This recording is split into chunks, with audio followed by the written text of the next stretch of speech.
Hello everyone and welcome back to another session of Daily Current Affairs by SSB Crack Exams. I am Chaitanya Purav and I'll be taking you today's session for 3rd June. So let's start talking about SSB Crack Exam. So this is a one-stop solution for all the major difference-rated examinations like FCAT, NDA, CDS, etc. For more details regarding the courses that we offer, you can visit our website learn.ssbcrackexams.com. You can subscribe to our YouTube channel SSB Crack Exams. Further, you can also subscribe and follow us on Instagram, and don't forget to download our Android app from Google Play Store, which is SSB Crack Exams. Now let's start.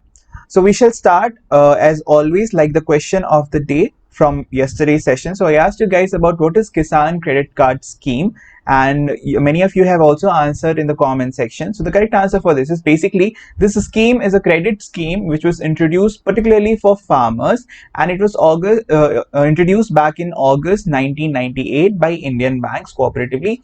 This model scheme, the entire model scheme for this particular credit card was prepared by National Bank of Agriculture and Rural Development, which is in short also written as NABARD, and on the recommendation of R.V. Gupta committee, which was formed then.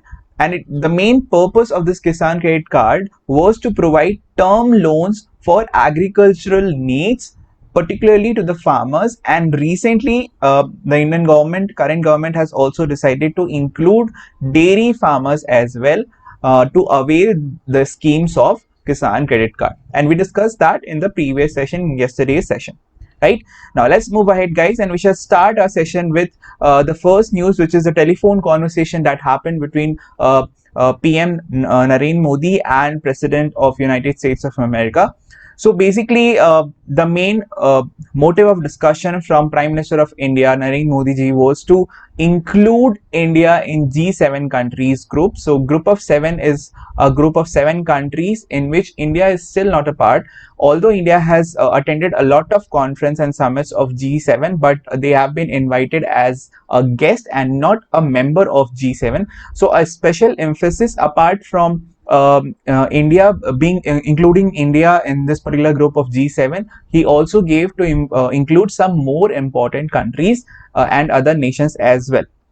Further, he also expressed concern regarding the ongoing civil disturbances in the US and United States at present moment. Also, they also exchanged views on other topical issues, and for example, the major issues that especially President Trump focused upon was the COVID-19 situation in the two countries, and also the situation on the India-China border, which is a very hot topic as of now, and the need of reforms to be brought in World Health Organization, that is WHO. Okay, so these were the telephonic the details of telephonic conversation, and that's all. Let's move on to our next news. So the next news is about second advanced estimates of 2019 and 20 season for horticulture crops. So basically it is released by Department of Agriculture Cooperation and Farmers Welfare, and it has released the second advanced estimates of 2019-20 season of area and production of various horticulture crops. Further, these are based on information which is received from states and other sources, other source agencies. And if I talk about the main details, so actually the total number of production has been increased by an average of 3.3% from the last previous season of 2018 and 19. And also the main reason in the increase in production is because of the fruit sector, which specifically particularly citrus fruits have the production of citrus fruits have increased. Then in vegetables, the production of onions, then production of tomatoes have increased. The production of potatoes has also increased over the period from as compared to last season. So these are the major contributors in increase in the production as compared to last year or previous season of 2018 and 19. Right, so this is a good sign. Even after the nationwide lockdown and the pandemic of coronavirus, the government has still been able to increase the productivity all across the country, which is a very good sign for the basic level of economy. Further, let's move ahead to our next news. So Shri Piyush Goyal asked NPC for expansion of its Advisory and Capacity Building Services. Now, what is this NPC? So this NPC is nothing but National Productivity Council, and it basically works in the sector of consultancy and capacity building in the domains of particularly energy, environment, business process, and productivity improvement, right? And in this particular session, which was held via video conference, the minister said that successful experience of NPC in implementing lean manufacturing, which is a very key word. I would like you guys to learn about this keyword, lean manufacturing, study about it, and just know what are the basics of lean manufacturing in MSME sector, which has been prevalent in the past 1 or 2 years, and this needs to be leveraged for expanding schemes to benefit for more MSMEs.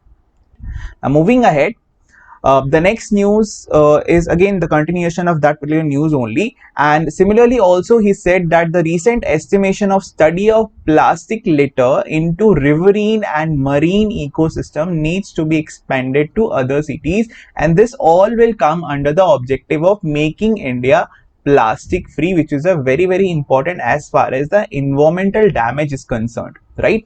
Also, it was also decided that current scheme of training and certification of competent persons for boiler certifications. We all know every thermal power plant has boilers, and many industries have boilers, and specific and competent, you can say, persons are required to run those boilers, to maintain those boilers, to repair and regulate those boilers, and that has to be that the level of that has to be increased, and it needs to be reviewed with an objective of bringing in more and more efficiency so as to reduce the cost and increase the productivity, right?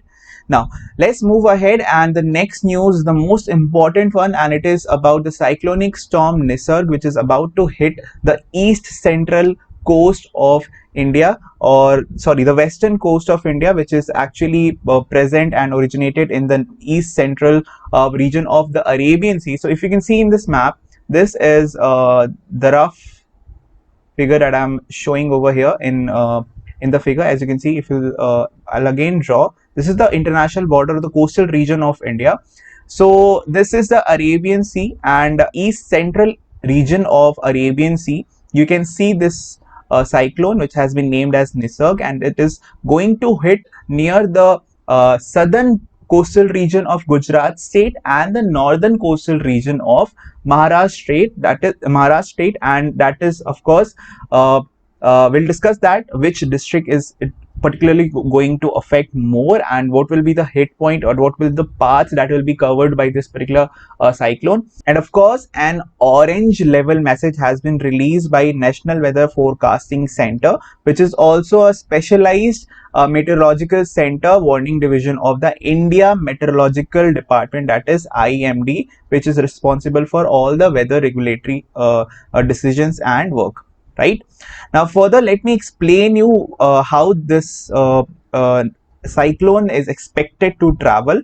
So if you see, this is, I have zoomed in this particular region of the cyclone. So basically the eye of the cyclone, or you can say the center of the cyclone, the epicenter of the cyclone, it is expected to hit the Mumbai area, the district of Mumbai, which is here. Then you have Thane over here, then Valsad over here, then you have the Raigad district over here in Maharashtra. So it is expected to hit the Alibag region of the Raigad district, and majorly it will cross through that also, and it will majorly affect the nearby areas, which also include Mumbai, Thane and Valsad, and also in the downward direction the Konkan coastal region of Maharashtra, and also some part of coastal regions of Karnataka, right?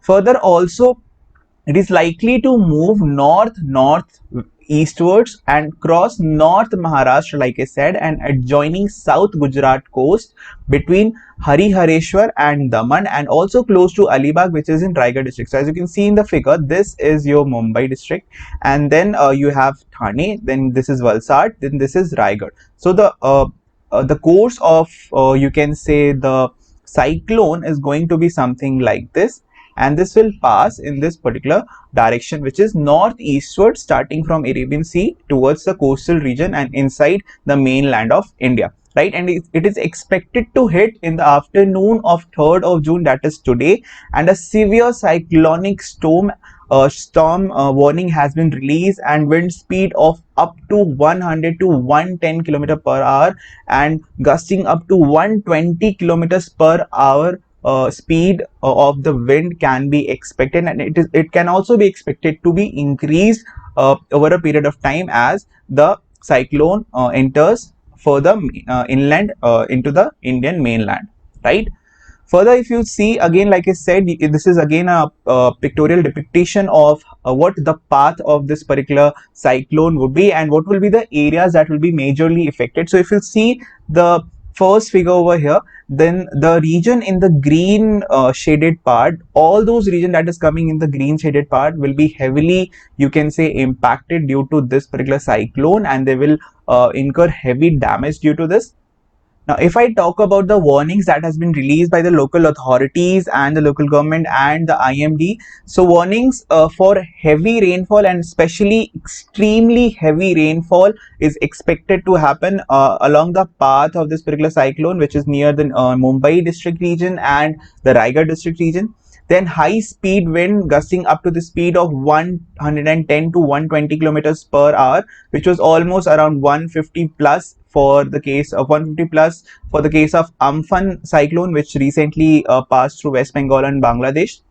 Also, sea conditions are expected to be really high, and storm surge, that means a high tide of around 1 to 1.2 meters extra and above or higher than the regular tides are expected to happen, and this height was 1.5 meters for the case of Amphan, right? So you can imagine the amount of devastation, and why this is so important and so it is a point of worry for these particular states is because this is happening after almost 130 to 150 years, right? So not a lot of cyclones is observed by the western coast or the states of the western coast of India. So this is one of a kind, and this is very important to take precautionary measures. And by keeping that in mind, of course, the fishermen have also been issued warnings, and they have been of course told to not go for fishing for at least 4th of June and until, of course, the situation gets normal. Further, if you talk about the damages that can still happen, so expected damages include the major damage to, of course, thatched house or huts. Then rooftops, loose rooftops may blow off. Damage to power and communication lines, of course, which is a major issue. Major damage to kacha makans and some damage to pakka roads. Flooding of escape routes, definitely there will be flooding because of the heavy rain, which is unexpected at this point of time. Also, the breaking of tree branches and uprooting of large avenue trees. Damage to banana and papaya trees because they don't have that deeper roots. Major damage to coastal crops is also expected, which can of course incur heavy loss to farmers in those particular regions. Okay guys, now let's move ahead and we shall end our session with the current COVID-19 situation in India. So as of 3rd June till 8 am, the total number of confirmed cases has crossed the 2 lakh mark in India, and it is 207,615. Also, the active number of cases has also crossed the 1 lakh mark, but the good sign is that the number of cured cases has also increased and it has crossed the 1 lakh marks, and currently India is leading leading in the fact that it has one of the highest number of recovery rate as far as the number of COVID-19 cases is concerned all across the globe. I'm not talking about any particular continent. All across the globe, it is among the leading countries with highest number of you can say highest number of cured cases. Further, unfortunately, the number of death has also increased and it has reached 5,815. Now let's move ahead guys, it's quiz time. So the question for today is, first one is, where did the cyclone Nisarg occur? And basically the origin of it. So it occurred in the Arabian Sea, originated in the Arabian Sea in the eastern central part of this Arabian Sea. Also, the next one is related to this only, the Amphan cyclone. It occurred in Bay of Bengal. So don't get confused between these two. These two are very important. The correct answer is option C. The next question is, the model scheme for KCC, that is Kisan Credit Card, was prepared by which of the following institutes? NABARD, Ministry of Agriculture and Farmers Welfare, Ministry of Rural Development, or none of the above. So the correct answer is, of course, NABARD, which is National Agricultural Bank, right? So the correct answer is option A.